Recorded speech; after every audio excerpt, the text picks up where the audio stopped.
The heat inside the stone chamber was a living thing, a soft, breathing presence that pushed back against the absolute silence. Outside, the world was being fractured by a cold so profound it had its own sound, a high, keening whistle that was the noise of the very air freezing. But in here, in the heart of the rock, Agnes felt none of it. Her world was the gentle crackle of oak in the small stone fireplace, the steady, radiating warmth from the heated rock walls, and the thick wool blanket pulled up to her chin. This was her secret, her defiance. A bedroom carved from the belly of a hill, sealed against the world. It was a tomb for a living woman, or perhaps, a womb of stone that had been waiting for her. The bed she lay on was not a simple cot, it was a platform of smooth, flat stone she had hauled and fitted herself, raising it a foot off the cavern floor to escape any lingering chill from the earth. Upon it lay a thick mattress stuffed with dried grasses and cattail fluff, a project that had taken her an entire summer of patient gathering. Everything in this space spoke of time and effort. The walls were not the damp, jagged surfaces of a natural cave. She had chinked and smoothed them with a mortar of her own making, a mixture of clay, sand, and ash that had dried as hard as the rock itself. To her left, firewood was stacked with an almost loving precision, sorted by size and type, enough to last for months. This was not the desperate act of a panicked survivor, it was the final, quiet move in a game she had been playing with the seasons for nearly a year. A low tremor ran through the stone around her, a deep groaning sound from far away. She knew what it was.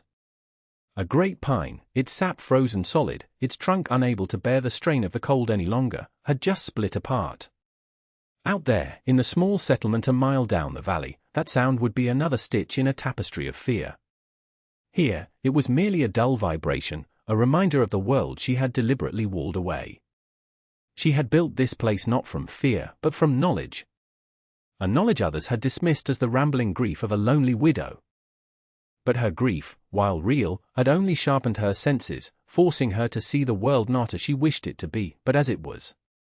And the world had told her a storm was coming, a winter unlike any that had been seen in a lifetime. So she had listened, and she had built. Now, the winter was here, and she was inside its heart, untouched. Her plan had not been born in a flash of inspiration, but had grown slowly, a seed of an idea planted by memory and watered by observation. Her husband, Martin, had been a man of predictable patterns, a man who believed the world operated on a schedule of repetition. He had seen seasons, not signs. But Agnes's grandmother had been different. She was a woman who read the land like a text, who understood the subtle language of the wild. "The world is always talking, child," she used to say, her voice as soft as moss. "You just have to learn to be quiet enough to hear it." After Martin passed, the silence in their small cabin became a vast, echoing space. To fill it, Agnes began to walk. She walked for hours, from the creek bed to the high ridges, and in her solitude, her grandmother's lessons returned to her. She started to listen. She noticed the squirrels were not just gathering nuts, they were frantic, hoarding with a desperation that went beyond their usual autumn diligence. The pine cones on the old-growth trees were clamped shut, their scales sealed tight with resin as if bracing for a siege. The beavers on the creek had built their dam higher than ever before, reinforcing it with a thick wall of mud and stone. These were not isolated events. They were paragraphs in a story the land was telling, a story of a coming, deep cold. The people in town, wrapped in their own lives, saw only a widow's aimless wandering. They offered her pity, their gazes soft with the assumption that her mind had been unsettled by loss. They did not see the focus in her eyes as she knelt to examine the roots of the yarrow, noting how deep they had burrowed into the earth. They did not understand why she spent an afternoon watching the geese fly south, not in their usual graceful V, but in a tight, urgent cluster, flying lower and faster than she had ever seen. The final sign came when she found the fissure in the hillside. It was almost perfectly hidden behind a thicket of gnarled juniper, a dark slash in the granite face. Most would have seen it as a den for a fox or a bear, a place to be avoided. But when she peered inside, she felt not a cold draft, but a pocket of still, calm air. It was protected. It was insulated. It was here that the seed of her idea finally broke ground. It would be an immense labor, a task most men would shrink from. but her grief had hollowed her out, and she found she had a boundless space inside to fill with work. The project gave her a purpose that was heavier and more solid than sorrow. She would not simply wait for the winter the world was screaming about. She would prepare a place to meet it, on her own terms. The town watched her work that summer with a mixture of confusion and concern. They saw Agnes, a woman they thought of as delicate, hauling rocks in a wheelbarrow, her face smudged with dirt and her dress stained with sweat. She moved with a slow, determined rhythm that was unsettling to them. It was not the frantic energy of madness, but the methodical pace of someone with an unshakable purpose. Mr. Gable, who ran the general store, would lean on his counter and offer his opinion to anyone who would listen. "It's a sad thing to see," he'd say, shaking his head. "Grief does strange things to a person. Piling up rocks like that. For what?" A wall to nowhere. His words, meant to sound compassionate, were laced with the subtle superiority of the sane observing the unhinged. Others were more direct. Mr. Davies, a rancher whose land bordered her property, rode over one afternoon, stopping his horse near where she was wrestling a heavy slab of slate into place. He was a practical man, and what he saw was impracticality bordering on lunacy. "Agnes," he began, his tone patient, as if speaking to a child. "This is no work for you. If your cabin needs repairs for the winter, you only have to ask. I can send one of my hands over. There's no need for this." Agnes paused, wiping her brow with the back of a calloused hand. She looked up at him, her expression unreadable. "I thank you for your offer, Mr. Davies," she replied, her voice even. "But my cabin is sound. This is a different matter." "A kind of root cellar," he frowned, his gaze sweeping over the growing structure. It looked nothing like a root cellar.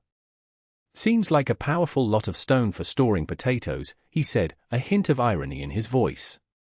She offered a small, polite smile that didn't reach her eyes. "I'm planning for a long winter." His skepticism was plain on his face. He saw a woman lost in a bizarre, monumental task, mistaking labor for healing. He tipped his hat, a gesture of finality.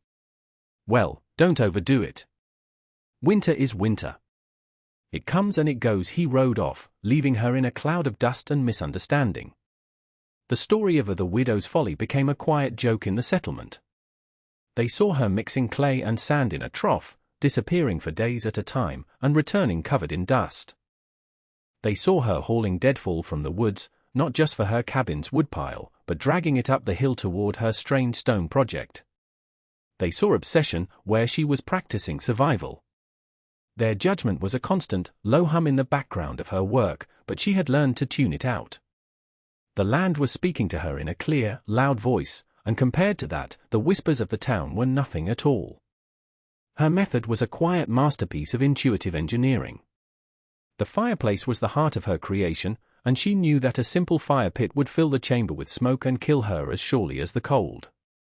She had spent weeks observing how the chimneys in the town behaved, noting the way they drew air and expelled smoke.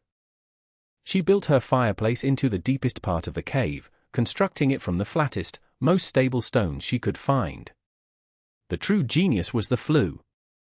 She had noticed a thin, vertical fissure running up the back wall of the cave. It was a natural chimney, a passage carved by millennia of water and ice. She carefully channeled the smoke from her fireplace into this fissure, using smaller, tightly fitted stones to create a smooth, upward draft. On the surface of the hill, 50 feet above, the fissure emerged as a small, unremarkable crack between two large boulders. She disguised it further by piling a loose collection of smaller rocks over the opening, enough to break up the visual line but porous enough to allow the smoke to dissipate unseen as a faint, colorless heat haze. It was a chimney that did not announce its presence. The entrance was another puzzle she solved with patience. A simple pile of rocks could be seen, or could shift and trap her. Instead, she built two walls. The inner wall was a permanent, solid structure of mortared stone, with a low, arched doorway just big enough for her to crawl through. This created a small airlock, a buffer between her living space and the seal. The seal itself was the outer layer, a carefully constructed facade. She had stacked rocks, dirt, and sod in a way that mimicked a natural rock slide, blending it seamlessly with the surrounding hillside. But one large, wedge-shaped stone at the base was not mortared. It was her key. From the inside, using a sturdy pole as a lever, she could push this keystone outward, creating a small opening.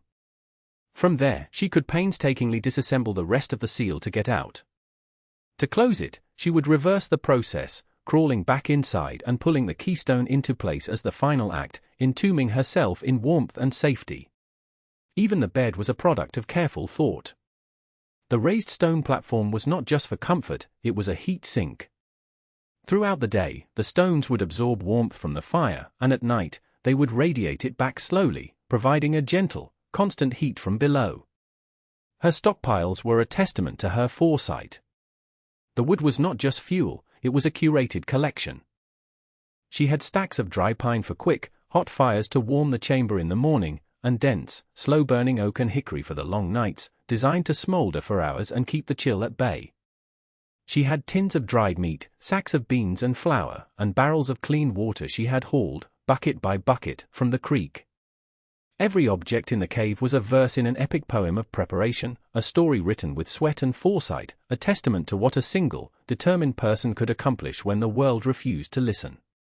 The end of autumn came not with a gentle fade, but with a sudden, violent snap. The sky, which had been a brilliant blue only a week before, turned the color of bruised iron. The first snowfall was not a delicate dusting but a furious blizzard that buried the valley in a matter of hours. And then the temperature began to fall. It did not just get cold, the cold became an invasive presence, a physical force that pressed in from all sides. The air grew thin and sharp, searing the lungs with every breath. In the settlement, the familiar routines of winter survival began to fail. The chinking in the log cabins, meant to keep out normal winter drafts, seemed to dissolve against the onslaught. Icy jets of air found their way through the smallest cracks, turning rooms into frozen chambers. Fireplaces that had always been the warm heart of the home became ravenous beasts, devouring wood at an astonishing rate while providing only a meager circle of warmth. Families huddled together under every blanket they owned, their breath pluming in the air inside their own houses. The world outside became a place of alien hostility. The creek froze solid, its surface thick and grey like old pewter. Trees, their sap frozen into expanding ice, began to crack apart with sounds like rifle shots that echoed across the valley. Mr. Davies awoke one morning to find a dozen of his hardiest cattle frozen solid in the field, standing like ice sculptures in the pale, merciless light. Mr. Gable's store, the center of their small community, had a thick layer of frost coating the inside of its front window display. The community's confidence, built on generations of predictable seasons, was shattering. Their collective wisdom had proven to be a fragile shield against a winter of this magnitude. As the third day of the deep freeze began, Agnes knew it was time. She made one last trip from her cabin to the cave, her arms laden with the last of her perishable goods and her favorite quilt. The wind was a physical blow, stealing her breath and trying to tear the bundle from her arms. She reached the hidden entrance, her face numb and her fingers stiff. She worked quickly, her movements practiced from months of rehearsal. She slipped through the low doorway of the inner wall, into the waiting stillness of her stone sanctuary. Then, with a long, sturdy branch she had left for this purpose, she began the final act. She reached through the opening and pulled the carefully arranged outer stones into place, one by one, until only the keystone remained. With a final grunt of effort, she pulled it inward, and it slid into its groove with a soft, grinding sound.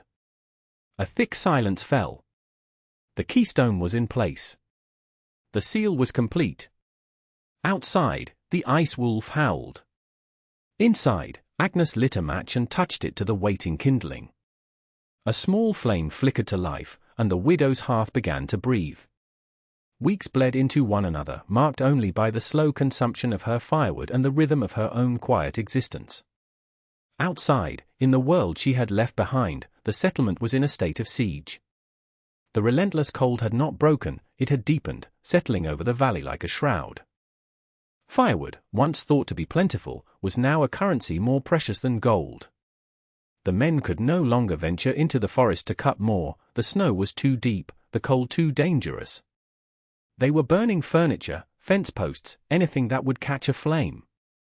Sickness, born of cold and hunger, began to move from house to house, a silent, creeping thief. People who had been strong and self-reliant were reduced to shivering figures, their faces etched with a fear they had never known. The first to think of Agnes was Clara, a young woman who had watched the widow's strange summer project with more curiosity than judgment. While others had mocked, Clara had seen the unwavering determination in Agnes's eyes. Now, huddled by a dwindling fire with her family, the memory of the widow hauling stones returned to her not as a sign of madness, but as a question. What if she wasn't mad? What if she knew? The breaking point for the town came when the roof of the meeting hall began to groan. It was the largest, most solid building they had, and several families had gathered there to pool their resources and warmth. Under the immense, unyielding weight of the accumulated snow and ice, one of the main support beams cracked with a sound that sent a shockwave of terror through the huddled crowd. Panic set in. Their last bastion of safety was failing. It was in this moment of collective despair that Mr. Davies, his face gaunt and his usual confidence stripped away, finally voiced what Clara had been thinking. "Agnes," he said, his voice raspy. No one has seen Agnes since the first storm. A grim silence fell over the room. They all knew what that meant. A lone woman in a small cabin. They had all assumed the worst, another tragedy to be mourned when the thaw finally came. "We should have checked on her," someone murmured. A small group of men, including Davies, bundled themselves in every layer they owned and fought their way through the waist-deep snow to her cabin. They found it just as they had feared, cold, dark, and silent. A deep drift of snow was piled against the door, undisturbed for weeks. They forced the door open and found the cabin empty, the hearth cold, a fine layer of frost covering everything. "She must have tried to get to town," one man said, his voice heavy with guilt. "The storm must have taken her," but as they turned to leave, Clara, who had followed them, stopped. Her gaze was fixed on the hillside above the cabin, the place where Agnes had spent her summer. There, against the stark white of the snow and the grey of the rock, she saw it. A faint, almost imperceptible shimmer in the air, rising from a nondescript pile of rocks. It was a heat haze. A sign of warmth where none should exist.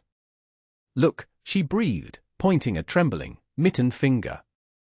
The men followed her gaze, squinting. At first, they saw nothing.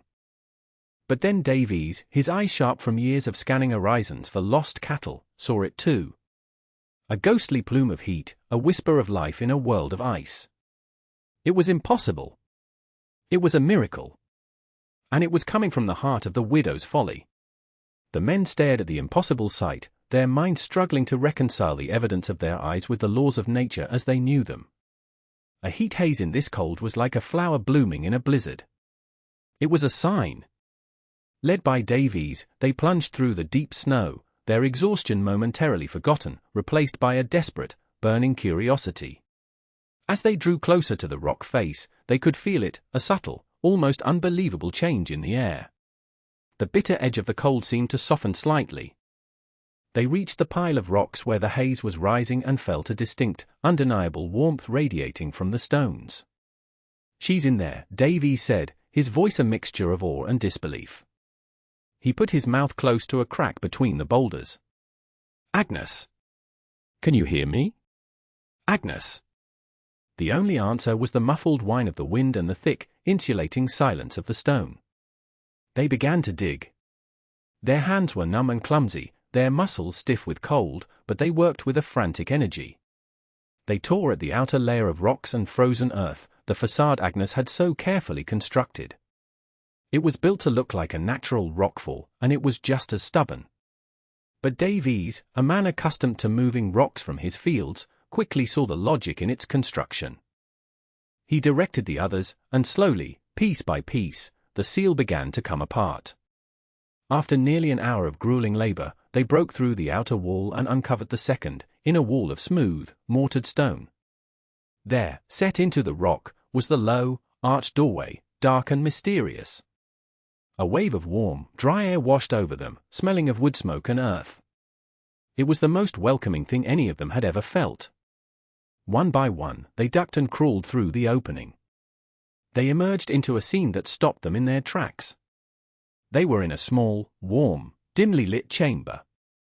A fire danced merrily in a stone fireplace, casting flickering shadows on the walls. And there, sitting on a simple stool by the hearth, calmly mending a tear in a shirt, was Agnes. She looked up as they stumbled in, her expression not of surprise, but of quiet expectation. "Mr. Davies," she said, her voice calm and steady. "I had a feeling you might be stopping by. It's warm in here. Come in." The Davies was speechless. He took in the scene, the neatly stacked wood, the raised bed, the provisions. This was not a primitive den. This was a home. A sanctuary. He looked from the roaring fire to the woman who had built it, and the ridicule he had felt that summer curdled into a profound, humbling awe. "Agnes, by God," he stammered, removing his hat. "You're alive?" Agnes simply nodded, a small, knowing smile finally touching her lips. "I am. The winter is long, but it will not last forever." The other men crowded in, their faces a gallery of astonishment. The widow's folly was not folly at all. It was salvation. The discovery of Agnes's sanctuary sent a ripple of shock and hope through the frozen settlement. She did not hoard her safety. As Davies and the others returned to the meeting hall to share the incredible news, Agnes's cave transformed from a private refuge into a communal lifeline. The first to be brought to the widow's hearth, as it was quickly named, were the sickest and the youngest, those whose lives were flickering like dying embers. They were carried through the snow and passed through the low stone doorway into the steady, life-giving warmth. Agnes, who had been a solitary outcast, became their quiet commander. She directed the flow of people with a soft-spoken authority that no one questioned. Her wisdom, once dismissed as eccentricity, was now their most valuable resource. "Bank the fire with ash at night," she would instruct the men. "It will hold the heat until morning. And stack the oak at the back. We burn the pine first." They listened not just with obedience, but with reverence. They saw the logic in her systems, the foresight in her planning. They had survived by brute force and habit, she had survived by intelligence and observation. The cave became the town's infirmary. The raised stone bed, once hers alone, was given over to a mother with a newborn. The warmth radiating from the stones kept the infant safe from the cold that had threatened to steal its first breaths. Agnes moved with quiet efficiency, brewing herbal teas for the sick, rationing the food, and maintaining the fire that was the heart of their survival. The men, humbled and grateful, became her willing laborers, hauling the wood she had stockpiled outside into the cave and following her instructions to the letter. Mr. Gable, the store owner who had been so quick to mock her, now looked at her with an expression of profound respect.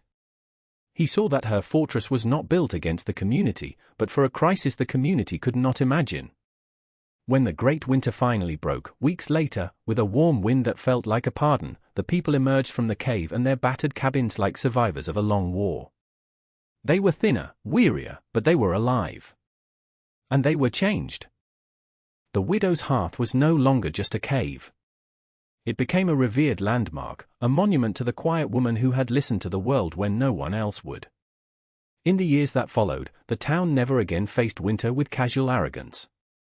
Each autumn, there was a collective effort to prepare. They deepened their root cellars, chinked their cabins with a new diligence, and stockpiled wood not just for an average winter, but for the worst imaginable one. And every fall, a party of townspeople would go up to the cave, led by Agnes, to inspect it and replenish its wood supply. Her folly had become their foundational legend, a story they told their children about the winter the ice wolf came, and how the quiet widow's wisdom became their shield. Years passed. The settlement grew, blossoming from a handful of cabins into a proper town with a church and a school. The memory of the great winter faded from a raw trauma into a revered story, a piece of local lore. Agnes was an old woman now, her hair the color of snow, her hands gnarled by age and work. She sat on the porch of her small cabin, the same one she had lived in with Martin, and watched the grandchildren of the people she had saved play in the valley below. She rarely visited the cave anymore. It was maintained by the town, a silent, stone testament to a time of trial. In the quiet moments of her later years, she often reflected on that period of her life. The profound, aching grief that had driven her out into the wilderness, the lonely, back-breaking labor, and the strange turn of events that had made her an outcast and then a hero. She had never sought leadership or acclaim. She had only wanted to survive, to honor the quiet truths her grandmother had taught her. She remembered the weight of the stones, the sting of the dust in her eyes, the deep satisfaction of fitting a piece of her puzzle perfectly into place. "I was just building a safe place for my sorrow," she once confided in Clara, who remained her closest friend. I suppose the sorrow needed a lot of room. She had come to understand that the cave was more than a shelter from the cold. It was a physical manifestation of her own resilience. In the depths of her loss, she had not crumbled. She had built. She had taken the heaviest materials the world could offer, stone and earth and solitude, and from them, she had constructed a space not of despair, but of enduring warmth. The respect she commanded in her old age was of a unique kind. It was not loud or fawning. It was a deep, quiet reverence. The ranchers and farmers, men like Davies' son, would stop by her cabin to ask her opinion on the coming season. They would point to the behavior of the birds or the color of the autumn leaves and ask, "What do you think it means, Agnes?" She had taught them to read the language of the land. She had taught them that the most important knowledge is often the quietest, and that true strength is not the absence of fear, but the methodical preparation for what is feared. Her legacy was not, in the end, a cave in a hill. It was a change in the heart of the community, a lesson in humility and foresight carved not into stone, but into the collective memory of her people. Now, I want you to think about that. Think about Agnes. Look around your own world, at the people in your own life. How often do we dismiss the quiet ones? How often do we mistake introspection for indifference, or unconventional preparation for foolishness? We live in a world that rewards the loud, the confident, the ones who proclaim their certainty from the rooftops. We are drawn to the crowd, to the consensus, to the comfort of shared opinion. We build our lives like those cabins in the valley, sufficient for the predictable seasons, but dangerously fragile against the winters we refuse to believe are coming. Agnes represents a different kind of wisdom. It is a wisdom rooted not in opinion, but in observation. It is the courage to trust what you see over what you are told, to follow a logic that others cannot yet comprehend. Her project, The Widow's Folly, is a powerful metaphor for any deep, internal work that is invisible or nonsensical to the outside world. It is the artist honing a craft for years with no audience. It is the scholar pursuing a line of inquiry that seems obscure. It is the person carefully building emotional resilience through quiet self-reflection, an act that can look like isolation to others. These are the people building their own caves, stone by patient stone, preparing a sanctuary of strength and knowledge. The great winter is not just a blizzard. It is any crisis that shatters our collective assumptions. It is the financial crash that exposes a fragile economy. It is the personal tragedy that reveals the strength or weakness of our relationships. It is the global event that tests the very foundations of our societies. In those moments, the loud proclamations of the confident often fall silent. The conventional shelters of popular opinion fail. And suddenly, the world turns its desperate gaze to the quiet ones, the observers, the people who were not just talking about the storm, but were building for it. They are the ones who have a fire going when all other lights have gone out. The story of Agnes is not just a tale of survival from a bygone era. It is a timeless lesson and a challenge. It challenges us to cultivate our own quiet place of observation, to listen to the subtle signs the world is always giving us. It asks us to respect the unconventional paths of others, for their strange labors may be the very thing that shelters us one day. And it inspires us to build our own reserves of strength, knowledge, and foresight, even when no one else understands why. For true sanctuary is not a place you find, but a space you build, stone by patient stone, within yourself.